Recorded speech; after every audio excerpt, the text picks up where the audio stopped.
Bismillahirrahmanirrahim. Assalamualaikum warahmatullahi wabarakatuh. Alhamdulillah, alhamdulillahirabbil alamin wa bihi nasta'in ala umuri dunya waddin. Assalatu wassalamu ala asyrafil anbiya'i wal mursalin wa ala alihi wa sahbihi ajma'in. Amma ba'du. Halo semuanya, apa kabar nih kawan-kawan sekalian? Semoga kalian semua selalu senantiasa diberikan kesehatan juga keselamatan dimanapun dan kapanpun kalian berada saat ini. Amin amin ya rabbal alamin. Pada kesempatan kali ini dan di video kali ini juga tentunya saya akan membahas sebuah materi mengenai administrasi dan supervisi pendidikan. Mungkin di antara kawan-kawan sekalian nih ada yang merasa sudah tidak terlalu asing lagi mengenai materi administrasi dan supervisi pendidikan ini. Untuk itu, langsung saja yuk kita masuk kepada pembahasan yang pertama dari materi administrasi dan supervisi pendidikan ini. Pembahasan yang pertama ada pengertian administrasi pendidikan. Apa sih administrasi pendidikan itu? Jadi, administrasi pendidikan merupakan sekumpulan fungsi-fungsi organisasi yang memiliki tujuan utama untuk menjamin efisiensi dan efektivitas pelayanan pendidikan, sebagaimana pelaksanaan kebijakan melalui perencanaan, pengambilan keputusan, perilaku kepemimpinan, penyiapan alokasi sumber daya, stimulus dan koordinasi personil, iklim organisasi yang kondusif, serta menentukan perubahan esensial fasilitas untuk memenuhi kebutuhan peserta didik di masa depan. Administrasi pendidikan juga sering diartikan sebagai proses pengembangan kegiatan kerjasama sekelompok orang untuk mencapai tujuan yang telah ditetapkan, yaitu untuk mencapai suatu tujuan pendidikan. Masuk kepada pembahasan yang kedua, yaitu fungsi dari administrasi pendidikan. Fungsi yang pertama ada perencanaan. Perencanaan merupakan fungsi awal dari administrasi. Perencanaan merupakan suatu penentuan urutan tindakan, perkiraan biaya, serta penggunaan waktu untuk suatu kegiatan yang didasarkan atas data dengan memperhatikan prioritas yang wajar dengan efisien untuk tercapainya suatu tujuan. Dengan demikian, perencanaan merupakan salah satu syarat mutlak bagi setiap kegiatan administrasi. Nah, adapun langkah-langkah di dalam perencanaan, yang pertama ada menentukan dan merumuskan tujuan yang hendak dicapai, mengumpulkan data-data dan informasi-informasi yang diperlukan, menentukan tahap-tahap dan rangkaian tindakan, serta merumuskan pemecahan masalah dan penyelesaian dari pekerjaan. Fungsi yang kedua ada pengorganisasian. Pengorganisasian dilakukan untuk menghimpun dan menyusun semua sumber yang diisyaratkan di dalam rencana, terutama sumber daya manusia. Sumber daya manusia ini disusun sedemikian rupa sehingga kegiatan pencapaian tujuan tersebut dapat dilaksanakan secara efisien dan juga efektif tentunya. Adapun yang perlu diperhatikan di dalam pengorganisasian ini antara lain ialah bahwa pembagian tugas, wewenang, serta tanggung jawab hendaknya disesuaikan dengan pengalaman, bakat, minat, pengetahuan, serta kepribadian dari masing-masing orang, yang mana hal ini diperlukan di dalam menjalankan tugas-tugas yang ada tersebut. Selanjutnya ada pengkoordinasian. Adanya bermacam-macam tugas dan juga pekerjaan yang ada yang mana dilakukan oleh banyak orang, maka hal ini memerlukan adanya sebuah koordinasi dari seorang pemimpin. Adanya koordinasi yang baik tentunya dapat menghindarkan kemungkinan terjadinya persaingan yang tidak sehat atau kesimpangsiuran di dalam suatu tindakan. Dan dengan adanya koordinasi yang baik, maka semua bagian dan personel dapat bekerja sama menuju ke satu arah tujuan yang telah ditetapkan. Fungsi yang selanjutnya ada pembiayaan. Pembiayaan tentunya menjadi salah satu faktor yang sangat penting di dalam sebuah organisasi, karena biaya ini sangat menentukan bagi kelancaran jalannya sebuah organisasi. Tanpa adanya biaya yang mencukupi, maka akan sangat sulit terjamin kelancarannya suatu organisasi ataupun lembaga tersebut. Dan adapun terdapat juga beberapa hal-hal yang perlu diperhatikan di dalam pembiayaan. Ya, ada 3 hal. Yang pertama ada perencanaan tentang biaya yang diperlukan. Yang kedua, dari mana dan bagaimana biaya itu diperoleh, serta bagaimana pembukuan, pengawasan, dan juga pertanggungjawaban dari pembiayaan tersebut. Masuk kepada fungsi yang selanjutnya ada evaluasi.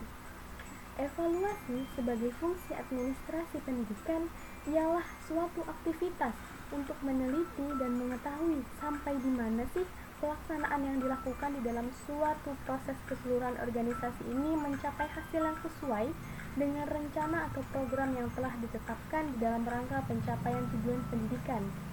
Dan dengan mengetahui kesalahan-kesalahan ataupun mungkin kekurangan-kekurangan atau juga kendala-kendala selama kegiatan tersebut, maka selanjutnya dapat diusahakan bagaimana cara-cara untuk memperbaiki dan mengatasi dari permasalahan-permasalahan yang ada tersebut. Masuk kepada pembahasan yang selanjutnya ada pengertian dari supervisi pendidikan. Tadi sudah masuk ke pengertian administrasi dan sekarang kita berlanjut kepada pengertian dari supervisi pendidikan.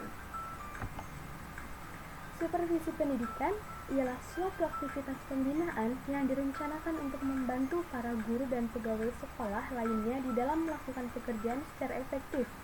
Supervisi pendidikan juga merupakan proses menerapkan pekerjaan yang sudah dilaksanakan, menilainya, dan bila perlu mengkoreksinya agar pelaksanaan pekerjaan sesuai dengan rencana semula. Karena supervisi berperan sebagai usaha memberi pelayanan agar guru menjadi lebih profesional di dalam menjalankan tugasnya untuk melayani para peserta didiknya. Supervisi juga berarti segala bantuan dari para pemimpin sekolah yang mana tertuju kepada perkembangan kepemimpinan guru-guru maupun personel sekolah lainnya di dalam mencapai tujuan-tujuan pendidikan. Dengan kata lain, supervisi ialah suatu aktivitas pembinaan yang direncanakan untuk membantu para guru dan pegawai sekolah lainnya di dalam melakukan pekerjaan mereka secara efektif, dapat berupa dorongan, bimbingan, dan kesempatan bagi pertumbuhan keahlian serta kecakapan guru-guru, seperti misalnya bimbingan dalam usaha dan pelaksanaan pembaharuan dalam pendidikan dalam pengajaran, pemilihan alat-alat pelajaran dan metode, maupun metode-metode mengajar yang lebih baik daripada sebelumnya. Selanjutnya ada fungsi dari supervisi pendidikan. Adapun fungsinya tersendiri terbagi menjadi 2. Yang pertama ada fungsi utama. Apa sih fungsi utama itu? Ya, fungsi utama berarti membantu sekolah di dalam mencapai tujuan pendidikannya. Dan fungsi yang kedua ada fungsi tambahan. Fungsi tambahan berarti membantu sekolah di dalam membimbing guru-gurunya agar dapat bekerja dengan baik serta dapat pula mengadakan hubungan dengan masyarakat. Kemudian kita masuk kepada pembahasan yang selanjutnya, ada peranan dari supervisi pendidikan. Apa sih peranan-peranan dari supervisi pendidikan itu? Mari kita bahas bersama-sama. Peranan yang pertama ialah supervisi sebagai kepemimpinan. Kepemimpinan supervisor adalah suatu kepemimpinan pendidikan yang mana membantu perkembangan guru-guru.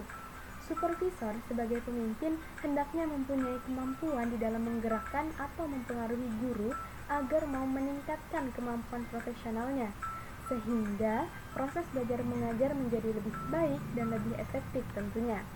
Dan tanpa adanya kepemimpinan dari supervisor, maka kegiatan supervisi ini akan sedikit kurang efektif.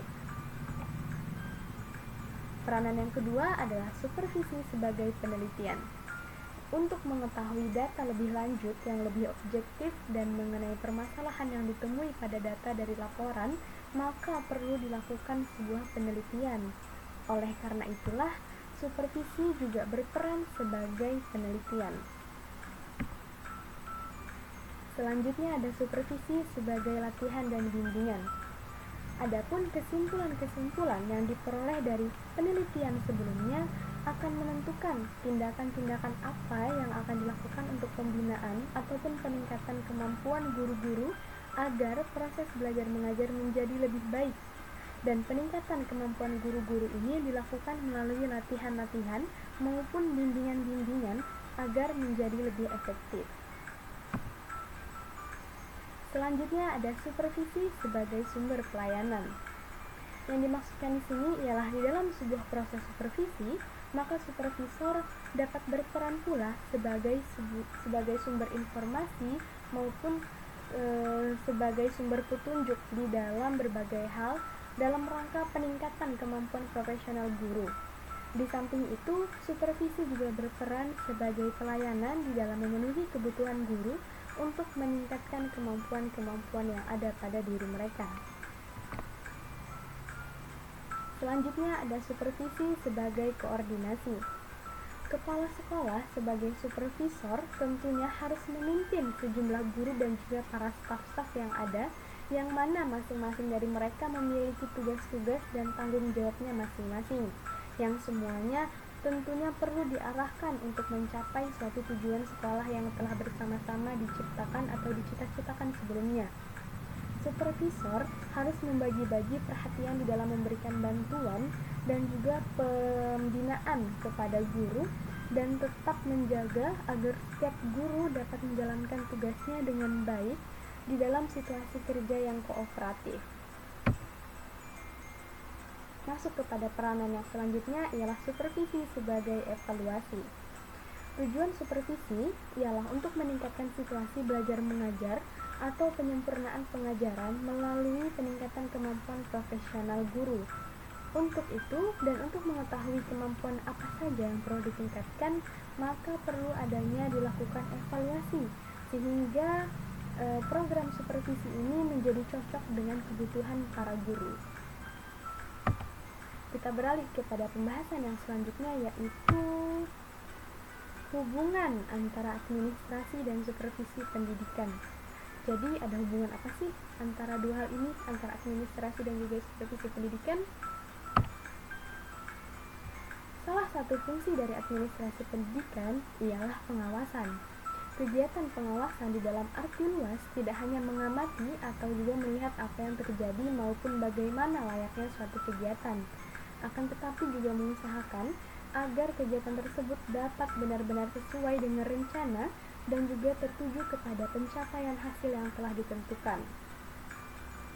Adapun, jika di dalam pelaksanaannya permasalahan tidak dapat dihindari, maka harus diusahakan untuk dapat memperbaikinya, atau dengan kata lain, dengan diberikan sebuah pembinaan. Sebagai contoh misalnya, apabila terdapat seorang guru ketika dalam melaksanakan tugasnya di dalam melakukan proses pembelajaran, dan pembelajaran tersebut ternyata tidak mengarah kepada pencapaian tujuan pendidikan yang ada, maka guru tersebut perlu dibina oleh kepala sekolah untuk dapat memperbaiki atau meningkatkan kemampuan profesionalnya. Adapun untuk membantu guru di dalam meningkatkan kemampuannya, inilah yang disebut dengan supervisi sebagai salah satu kegiatan pengawasan. Nah, terdapat pula perbedaan antara administrasi dan supervisi pendidikan. Di antaranya yaitu administrasi pendidikan mencakup seluruh sistem pendidikan, sedangkan supervisi hanya mencakup usaha peningkatan situasi belajar mengajar. Kemudian yang kedua, administrasi menyediakan kondisi yang diperlukan di dalam situasi belajar mengajar yang baik, sedangkan supervisi menggunakan kondisi tersebut untuk meningkatkan situasi belajar mengajar. Dan selanjutnya, administrasi mengambil, mengarahkan, serta menginstruksikan pelaksanaan program pendidikan, sedangkan supervisi bertugas atau berperan untuk memberikan bantuan serta membimbing kegiatan operasional yang ada. Terima kasih. Sekiranya itu saja pembahasan-pembahasan dari materi yang saya bawakan pada video kali ini, yaitu mengenai administrasi dan supervisi pendidikan. Sebelumnya saya ucapkan terima kasih juga kepada kawan-kawan sekalian yang sudah berkenan mengklik dan menonton video kali ini. Saya ucapkan terima kasih pula atas perhatian dan partisipasinya juga tentunya. Serta tidak lupa pula saya ucapkan permohonan maaf yang sebesar-besarnya apabila selama proses penyampaian materi pada video kali ini mungkin terdapat kesalahan, baik kesalahan kata-kata ataupun perbuatan yang kurang berkenan bagi kawan-kawan sekalian. Saya memohon maaf dan terima kasih banyak. Semoga kawan-kawan sekalian melalui video ini sedikit banyaknya dapat menambah ilmu juga wawasan kawan-kawan sekalian mengenai administrasi dan juga supervisi pendidikan. Semoga informasi-informasi yang ada pada video kali ini juga dapat bermanfaat ke depannya bagi kawan-kawan sekalian. Amin ya rabbal alamin. Sekiranya itu saja yang dapat saya sampaikan. Terima kasih.